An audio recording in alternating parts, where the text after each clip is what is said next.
Disclaimer: in the following D&D story, I was a GM. And I played as a halfling rogue called Milo Ligalo. In our campaign, there also were a Scourge Azimar barbarian called Kefte and our human fiend warlock, Gandalf, that doesn't show up in the story because his player missed the session it took place. With that out of the way, let's jump right into the story. So this story comes from the second ever session of our group. A group that doesn't have a name. Yet. Yeah, and it was epic. I had a lot of fun robbing all your NPCs. I didn't. Just kidding. I had a lot of fun too. In the previous session, we had killed a dragon who was threatening the city of Lutetia, a city in the kingdom of Zergovia. After killing the dragon and saving the town, we became part of the king's recruits. This is basically some elite troops patrolling the kingdom, doing various missions, etc. Their first mission after becoming king's recruits was to kill a monster who appeared in a volcano and destroying the nearest town. But first, we had to meet up in Zergovia, the capital city of the kingdom, because we split up between the two missions. Before going there, Milo, my halfling rogue, asked a reward for the mission from the troop leader in Lutetia. We settled in 2 gold pieces that he would take from the troop leader in Zergovia. After that, Milo was ready to go. Zergovia was a big town. The Zergovian army and the king's recruits' headquarters were there along with a massive city center with a bunch of hostels. There was also a blacksmith and a magic shop. Pause. The magic item shop didn't sell magic items right off at level 1. It just sold weak magic related stuff like spellbooks and healing potions. Hashtag don't sue me. I had to meet up with the Ashimar barbarian, Kefte, in the king's recruits' headquarters. There was a big campfire in the middle of the place and soldiers were sitting around it. I couldn't find Kefte, so I pulled out a candle and started meditating. Eventually, he would find Kefte, and they decided to go to the magic item shop, and they would go to fight the monster the next day, after getting paid. So we go to the shop and ask for a healing potion or 2, but after hearing how expensive they were, we decided to steal them. Kefte asked the merchant to check for something behind the curtains in the back of the room. They were hiding a little warehouse while I was stealing 2 healing potions. Eventually, we left stealing the 2 potions without actually buying anything. After seeing how fun and inexpensive that was, they tried the same thing on the city's blacksmith.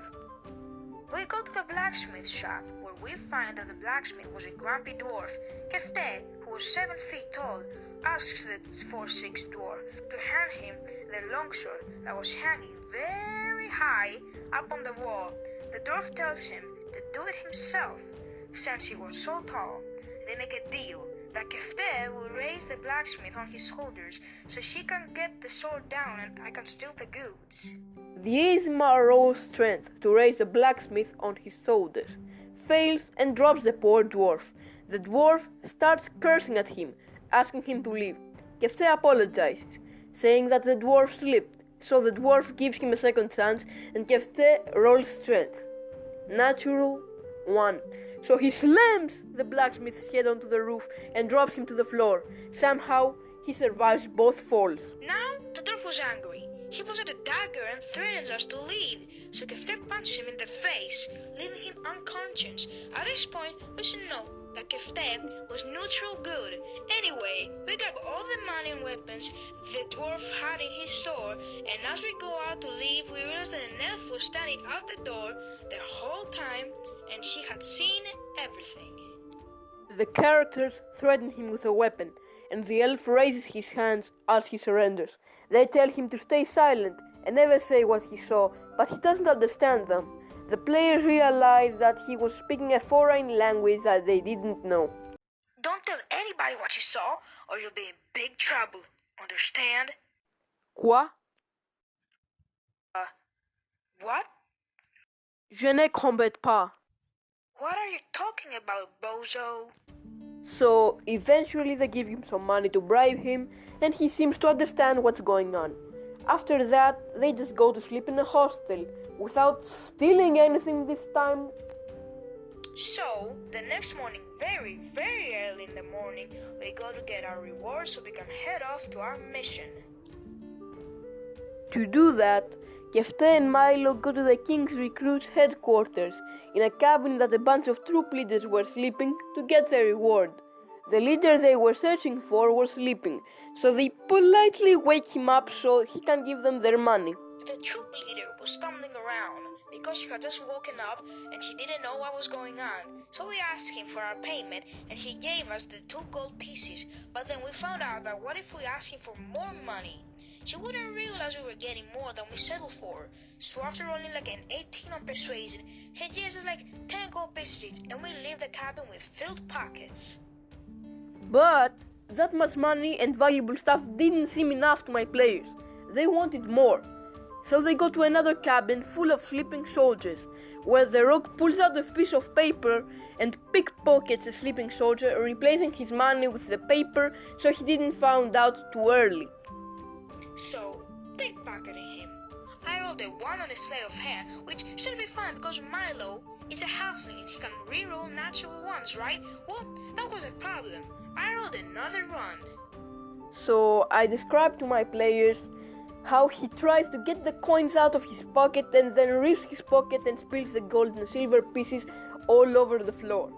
All the soldiers wake up and the one who was being pickpocketed was very confused. Fortunately, we convinced the soldier that his money had fallen out while she was sleeping and then run away before she found out what was really going on. After all these thefts, the players finally decide to go to their quest. They go near the volcano that the master they were hunting showed up from. It was a huge flying beast made out of molten rock with a distracting fiery breath. The fight followed along to the village the monster had destroyed. We fought hard until we finally managed to kill the beast, but when we killed it, it bursts into smaller, similar monsters that were easy to kill, and we took them all out in like 4 rounds. What was funny about the fight is that the player playing the barbarian was complaining about the fight being too easy, but he was the only one who was downed in this fight, and he was downed twice. The lesson of this story is our players like Paul George in the NBA. We are the masters of the stealing. Anyway, that's the end of the story. If you liked the video, make sure to leave a like and a comment down below and subscribe to our channel to see some more videos like this. And we will see you in the next video.